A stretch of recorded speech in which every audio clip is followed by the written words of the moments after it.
Porfirio Díaz se exilia en Francia luego de 31 años en el poder. El gobierno de Francisco I. Madero no cumple con las expectativas. Los revolucionarios se unen para vencer a Victoriano Huerta, pero una vez logrado este objetivo, sus diferencias los llevan a nuevos enfrentamientos. La nueva Constitución reconoce derechos sociales. El cambio de estafeta entre sonorenses, Obregón y Calles en la silla presidencial. Tensiones con las compañías petroleras obligan al presidente Cárdenas a declarar la expropiación. Les doy la bienvenida a la revista histórica Recorrido por el Pasado. Hoy hablaremos de los procesos más importantes que ocurrieron en nuestro país entre 1876 y 1940. Les saluda Alejandro Sevilla. Antes de iniciar, les recuerdo que debemos seguir practicando las medidas sanitarias, como el lavado de manos con agua y jabón al menos durante 20 segundos varias veces al día, el uso de cubrebocas y la sana distancia para controlar la propagación del COVID-19. Recuerden que cuidándonos también protegemos la salud de los demás.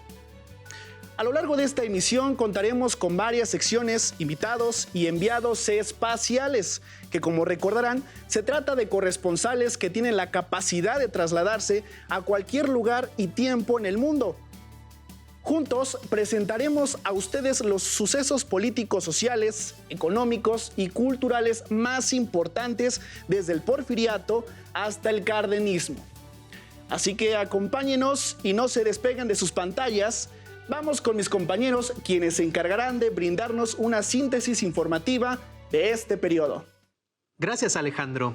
Les saluda también Miguel Delgado. Estoy encantado de estar de nuevo con ustedes.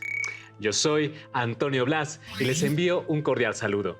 Comenzamos con la síntesis informativa. Porfirio Díaz se exilia en Francia luego de 31 años en el poder. Durante su gobierno logró fortalecer la figura presidencial, centralizar el poder, conformar una red ferroviaria que comunicó al país, consolidar la paz y atraer la inversión extranjera. Al iniciar el siglo XX, tuvo que enfrentar nuevos retos. Las declaraciones de Porfirio Díaz al periodista James Krillman respecto a que el país estaba listo para la democracia y que él no se iba a postular nuevamente, exacerbó los ánimos cuando Díaz cambió de parecer e intentó reelegirse otra vez.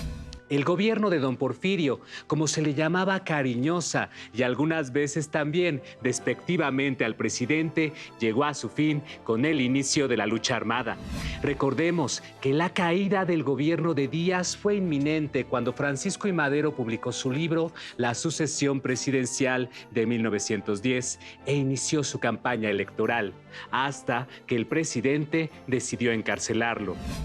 Madero logró escapar a San Antonio, Texas, donde hizo público el Plan de San Luis, que convocaba a un levantamiento armado el 20 de noviembre de 1910. Además, en su tercer artículo, prometía regresar la tierra a los campesinos despojados, por lo que recibió el apoyo de personajes como Emiliano Zapata. Varios meses después del inicio de la lucha armada, el Ejército Federal fue derrotado en Ciudad Juárez por Francisco Villa y Pascual Orozco. Díaz renunció y finalmente partió a París. El gobierno de Francisco I. Madero no cumple con las expectativas. Madero fue elegido presidente el 6 de noviembre de 1911, tras las primeras elecciones democráticas del siglo XX. Sin embargo, las decisiones de su gobierno desconcertaron a opositores y aliados. Entre otras cosas, integró su gabinete con políticos porfiristas, pues al parecer buscaba lograr acuerdos y conciliaciones en medio de un clima de gran inconformidad. Por esta razón, Pascual Orozco y Emiliano Zapata se declararon en contra de Madero. Los zapatistas publicaron un plan. Sí, escucharon bien, otro plan. El Plan de Ayala, que exigía la posesión de agua y la entrega inmediata de tierras a los campesinos en el estado de Morelos. En respuesta, Madero envió al general Victoriano Huerta a reprimir a los rebeldes, quien aprovechó para ganarse la confianza del presidente y aumentar su poder. Más tarde, Huerta traicionó a Madero al unirse a una conspiración para derrocarlo. En febrero de 1913 tuvo lugar un golpe de Estado y fueron asesinados el presidente Madero y el vicepresidente José María Pino Suárez, durante el episodio conocido como la Decena Trágica. Los revolucionarios se unen para vencer a Victoriano Huerta, pero una vez logrado este objetivo, sus diferencias los llevan a nuevos enfrentamientos. Cabe señalar que Huerta fue nombrado presidente provisional y esto provocó la unión y lucha de los líderes revolucionarios en su contra, bajo el liderazgo de Venustiano Carranza, quien se nombró primer jefe del ejército constitucionalista. Sin embargo, la derrota de Huerta y su salida del país no terminó con el levantamiento armado, sino que dio paso a una nueva fase. Villa y Zapata se reunieron con otros líderes revolucionarios en la Convención de Aguascalientes y se oponían a Carranza, quien centraba sus demandas en el ámbito político, defendiendo el respeto a la Constitución. Sin embargo, tras 2 años de enfrentamientos, zapatistas y villistas fueron derrotados por las fuerzas carrancistas, comandadas por generales de gran talento como Álvaro Obregón. Una vez en el poder, Carranza convocó a un congreso plural para revisar la Constitución. La nueva Constitución reconoce derechos sociales. Al llamado de Carranza respondieron representantes de prácticamente todo el país. Sus posturas eran diversas y un gran número de ellos estaban a favor de integrar las demandas sociales de los campesinos y trabajadores. Como resultado de los intensos debates y jornadas de trabajo, en 1917 se promulgó una nueva Constitución.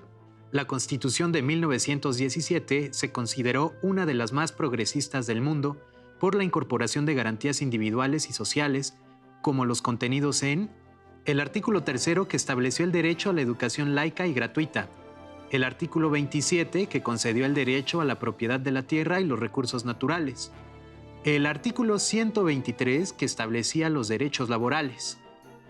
Increíble todo lo que aconteció en la Revolución Mexicana, ¿no creen? La Ciudad de México tiene un lugar dedicado a este importante proceso. Nos enlazaremos con nuestros enviados espaciales, Aida Montes de Oca y Hugo Robledo, quienes nos informan desde el Monumento a la Revolución. ¿Cómo están? Ustedes ya me conocen, soy el profesor Hugo Robledo. En esta ocasión me acompaña la maestra Aida Montes de Oca. Estamos en el Museo Nacional de Revolución. Este inmueble alguna vez se pensó sería la Asamblea Legislativa del gobierno de Porfirio Díaz. Maestra Aida, ¿cómo está? Muy bien, Hugo, ¿y tú cómo estás? Muy bien. Efectivamente estamos aquí en este edificio y en la explanada del Museo y Monumento a la Revolución. En este lugar se ha convertido realmente en un ícono para la Ciudad de México. El museo además alberga un mirador y muchas cosas que vamos a descubrir en este momento. Así es, este edificio es representativo de la Ciudad de México. Se ubica en la conocida Plaza de la República de la Colonia Tabacalera, muy cerca del centro histórico de la ciudad. ¿Sabían que este edificio cuenta con un mirador que ofrece bellas panorámicas, como nos lo dijo la maestra Aida? Además, cuenta con un mausoleo donde descansan los restos de algunos caudillos de la Revolución, como son los de Francisco I. Madero, Francisco Villa, Venustiano Carranza, Plutarco Elías Calles y Lázaro Cárdenas. Así es, Hugo. También además tiene el museo una sala de exposición permanente, exposiciones temporales y exposiciones para artistas contemporáneos. En este monumento pues tiene una gran historia.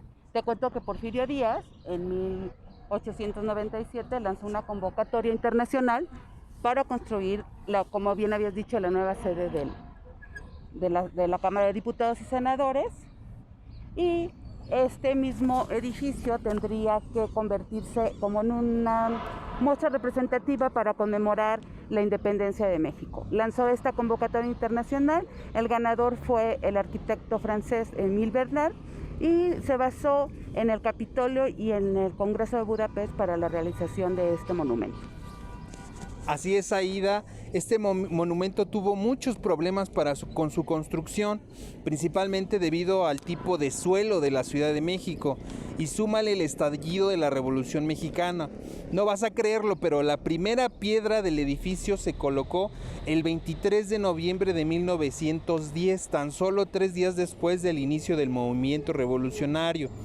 La obra se quedó sin recursos, ya que estos fueron utilizados para combatir los levantamientos armados en el país.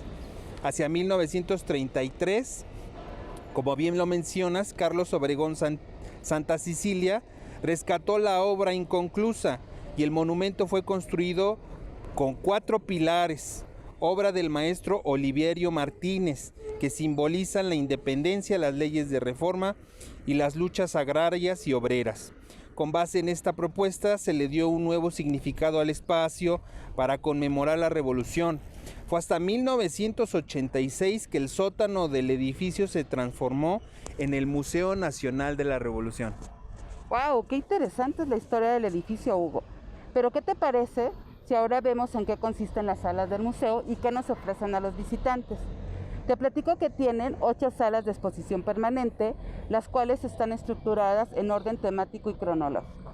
Las salas son la consolidación del Estado mexicano, el porfiriato, la revolución democrática, la revolución política, la revolución popular, la guerra civil y la constitución, las bases del nuevo Estado mexicano y el cardenismo. Así es, Aida, las diversas salas resguardan diferentes objetos como documentos, fotografías, mapas, gráficas, facsímiles, audiograbaciones, videos y objetos. Se encuentran muchos de esos objetos a la vista, querida Aida. Así es, Hugo. Pues bueno, ¿qué te pareció la historia de este monumento y las colecciones que nos muestran de cómo fue que inició la Revolución Mexicana, cómo concluyó y todas estas maravillas que podemos visitar en la Ciudad de México? Toda la razón, Aida, tienes toda la razón. En estos momentos, a partir del 2000, que el museo sufrió una remodelación, se le integró una serie de fuentes que pues todo mundo puede venir a refrescarse en ellas. Y también, pues bueno, desafortunadamente ya se nos acabó el tiempo de esta cápsula, pero pues nos vemos para la próxima. Hay que despedirnos de nuestros compañeros. Hasta luego.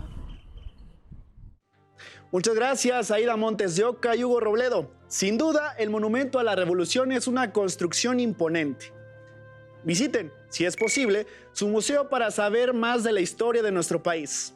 También les invitamos a conocer los museos del lugar donde viven para ampliar sus aprendizajes. Verán que son muy interesantes. En otra información, una vez promulgada la Constitución, se desencadenaron una serie de eventos que marcaron el inicio del periodo postrevolucionario. ¿Por qué no nos hablas un poco al respecto, Antonio? El cambio de estafeta entre los generales sonorenses. Obregón y Calles ocupan la silla presidencial. La muerte de Venustiano Carranza fue consecuencia del levantamiento proclamado por el Plan de Agua Prieta. Plutarco Elías Calles, Adolfo de la Huerta y Álvaro Obregón se opusieron a Carranza cuando intentó designar a su sucesor. El aún presidente se vio obligado a huir a Veracruz, pero fue interceptado y asesinado en Tlaxcala-Altongo, Puebla. De 1920 a 1924, Álvaro Obregón fue presidente de México. El general sonorense no solo era un militar talentoso, su facilidad para formar alianzas le permitió fortalecer su poder y controlar a varias organizaciones populares y distintos grupos políticos. Concretó una serie de medidas para cumplir con las demandas revolucionarias plasmadas en la Constitución. Así, inició el reparto agrario y creó la Secretaría de Educación Pública en 1921, dando con ello un gran impulso a la educación y a las artes en todo el territorio, junto con el secretario José Vasconcelos.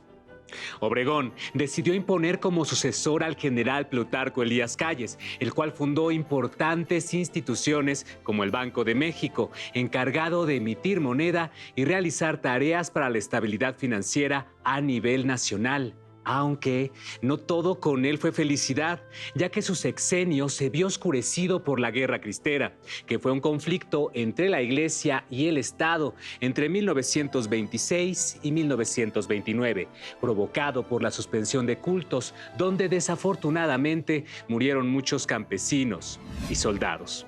La influencia de Plutarco Elías Calles fue más allá de su periodo presidencial. Entre 1924 y 1928 fundó el Partido Nacional Revolucionario, PNR, que desde su origen fue un instrumento para conservar el control del país. Obregón se reeligió al terminar el mandato de Calles, pero fue asesinado antes de entrar en funciones. Tensiones con las compañías petroleras obligan al presidente Cárdenas a declarar la expropiación. Los siguientes 6 años fueron conocidos como el Maximato, pues el expresidente Plutarco Elías, llamado el jefe máximo de la revolución, mantuvo el control político y 3 presidentes actuaron bajo su sombra: Emilio Portes Gil, Pascual Ortiz Rubio y Abelardo Rodríguez.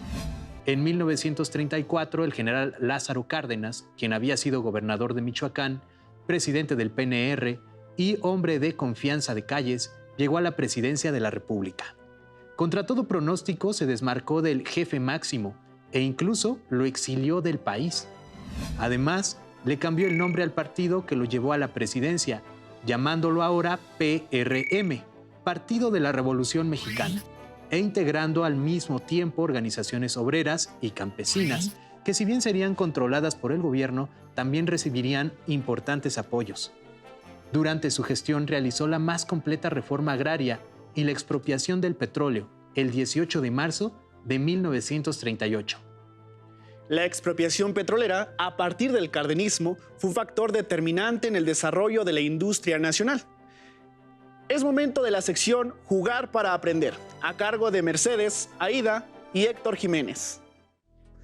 Vamos a la parte más divertida de esta sesión. Jugar para aprender. Héctor, estoy emocionada por ver qué nos tienes preparado. Cuéntanos, Héctor, ¿en qué consiste el juego? Hoy jugaremos la carrera histórica, que consiste en recorrer un camino al responder una serie de preguntas y avanzar las casillas de acuerdo con el número que marca el dado. El jugador que llega primero a la meta es el ganador. Para saber quién inicia, jugaremos un piedra, papel o tijeras. Piedra, papel o tijera. Muy bien, Aida. Por favor, elige una ficha. Me agrada la ficha azul. Me toca participar con Matilde Montoya. Compañeros, ¿sabían que Matilde Montoya vivió durante el periodo porfirista y se convirtió en la primera médica mexicana? Ahora es mi turno y elijo la ficha amarilla. Yo jugaré con la Adelita. ¿Sabían que es posible que el origen de este personaje tan importante durante la Revolución Mexicana se debe a una heroica enfermera llamada Adela Velarde Pérez? Ahora sí, manos a la obra. Tenemos un tablero con 30 casillas y 3 colores que corresponden a 3 temas que analizaremos durante la carrera. Color verde, Porfiriato. Color naranja, Revolución Mexicana. Y color azul, periodo postrevolucionario. Cuando su personaje se encuentre en cualquiera de los colores mencionados, las preguntas se harán sobre ese tema. Jugamos con un dado. Cada una tiene un turno. Lanza el dado y avanza siempre y cuando responda la pregunta de opción múltiple correctamente. Pero mucho ojo, jugadoras. Si responden incorrecto, la otra concursante tendrá la oportunidad de responder y avanzar el número de casillas marcado en el dado. Claro, si su respuesta es correcta. ¿Listas? Enciendan sus motores y comenzamos. ¡Ah! Cayó 5. 1, 2, 3, 4 y 5. Me toca el Porfiriato. La pregunta es la siguiente. Fue construido por el italiano Adamo Boari y el mexicano Gonzalo Garita en el año de 1902, por órdenes del presidente Porfirio Díaz. Comencé a funcionar hasta 1907. Mi principal función fue cubrir las necesidades de gran demanda que tenía el servicio postal mexicano.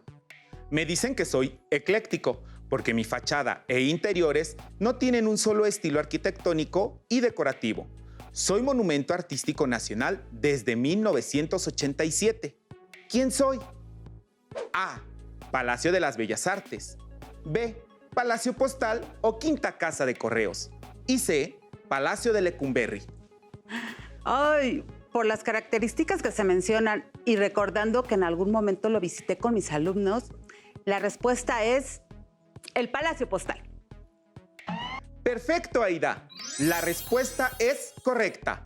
Hablamos del Palacio Postal y puedes avanzar 5 casillas. Yo no sabía que también el Palacio Postal se le conocía como la Quinta Casa de Correos. ¿Qué crees? Se le llama así Quinta Casa de Correos porque el Palacio Postal fue la quinta sede o inmueble que ocupó el Correo de México. Ahora, Mercedes, es tu turno.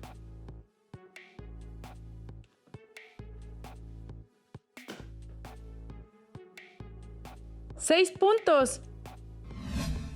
Aida, si te descuidas, te gano. Continuamos con el Porfiriato. La pregunta es la siguiente. Nací en 1840 y fallecí en 1912. Soy reconocido como un pintor prominente. Plasmé en mis lienzos la geografía nacional y mis paisajes son considerados como un símbolo nacional. Logré el reconocimiento artístico mundial y recibí galardones en Estados Unidos y Europa. ¿Quién soy? A. Juan Cordero.